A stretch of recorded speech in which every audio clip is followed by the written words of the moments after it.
Hey everybody, it's Renee Yvonne here. Thank you for watching this video. During this video, I'm going to be talking about how to heal. So if you're watching this video really quickly, I'm going to ask for you to hit the subscribe button, check that bell as well so that you'll be notified when new videos like this come out. But the reason why I decided to do this video was because I had someone DM me the other day and they had simply asked me, like, you know, we're always told to heal, to get better, to move on, to, you know, be peaceful, que sera, sera. But nobody ever really talks about the steps to really get to the place of healing. They ask me simply enough, how do you heal? So if you're watching this video, you probably have the same question as well. And so I wanted to take the time to answer it because that's what I do. And I feel like, you know, thank you, Lord, that's what I've been called to do throughout my own bouts of hurts, disappointments, setbacks, you name it, I've been through it as well.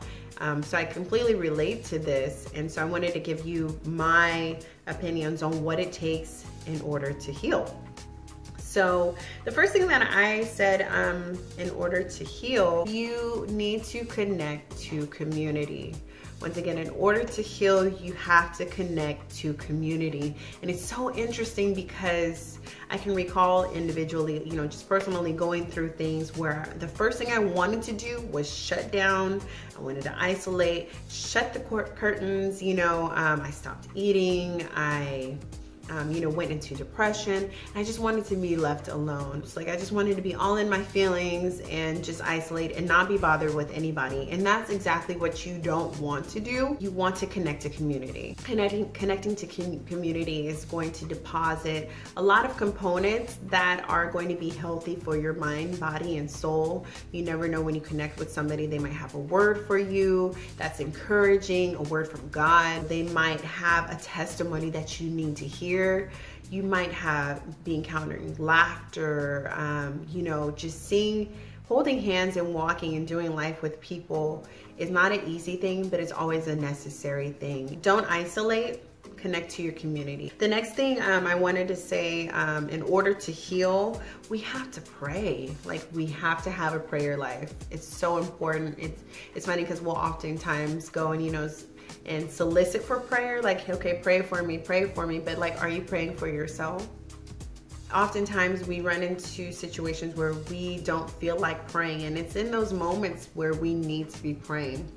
Or once again, we have that community around us where they can rally and help us get to a place where we can pray for ourselves, right? Prayer is just as simple as just being in communication with God. It doesn't have to be this, we're gonna light all the candles in the house, we're gonna set this mood, you know, it has to be at 12 midnight exactly. No. Like, you're driving on your way to work and you have to keep your eyes open and you're just talking to God from an honest place and telling him where you are. Like, that is prayer too. So just continually pray without ceasing.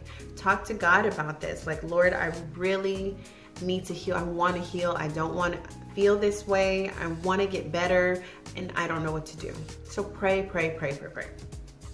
Okay, the next thing that I said, in order to heal, you got to read.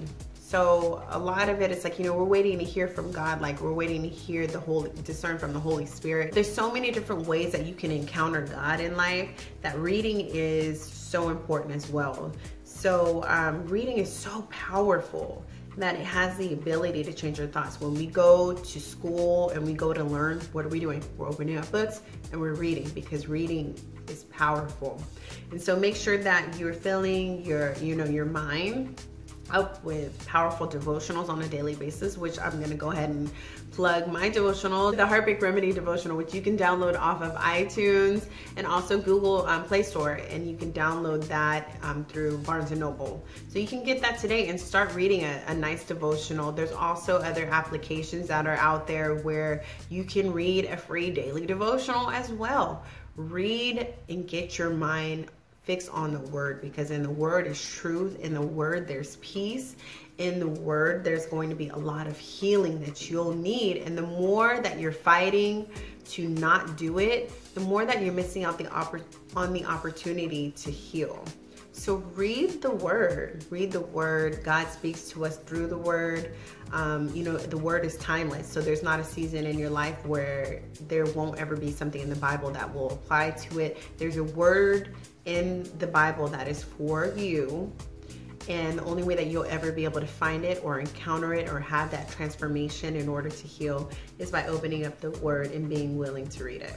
Okay, so read. Okay, the next thing that I put in here is to have an open heart and willingness to heal. So, you know, it's one thing to understand that you need to heal, but if you have your heart dead set on doing things the way that you want to do it or healing the way that you want to do it, then you're not really open for healing. But having an open heart, knowing that you need to heal and not knowing how to do it is a really good place to be, because in the Bible it talks about in our weakness, God fortifies us in his, you know, with his strength. So in our weakness, he makes us strong. Sorry. Have an open heart and the willingness to heal. So you understand that you need to heal, and you have an open heart to allow God to come in and show you things, reveal things to you, areas where you need to improve, areas where you need healing the most that you might not have even realized. Having that openness allows the Lord to really get you on this forward path of evolving to where you want to be anyway. So be open and be willing to go through whatever you need to go through, whether it hurts you or it dredges up some feelings of hurt and pain is a good place to be, because avoiding things that have hurt us never helps us, and not forgiving people never benefits us. It only hurts us. So having that open heart and the willingness will allow us to heal fully so that we can move forward in happiness and prosperity like God promises. The last thing that I put on my list in order to heal, of how to heal, is to study what the meaning of forgiveness and love means. You know, in 1 Corinthians 13, it talks about love. And I know that this world in general would be a better place if we solely individually focused on true meaning of love. But the essence of love is just having a relationship with God and understanding who he is.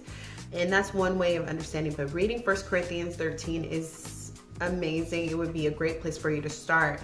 And then also studying on forgiveness, because the more that we get in a position to forgive others, then we will also be forgiven. We don't forgive people because they deserve to be forgiven. We forgive people because we need that same grace and that same mercy from God within our own lives. And as much as we like to admit it or we don't, whenever we're holding grudges against other people, we have to realize that whatever we're holding this person accountable for, we in some way in our life have actually hurt somebody in that same way.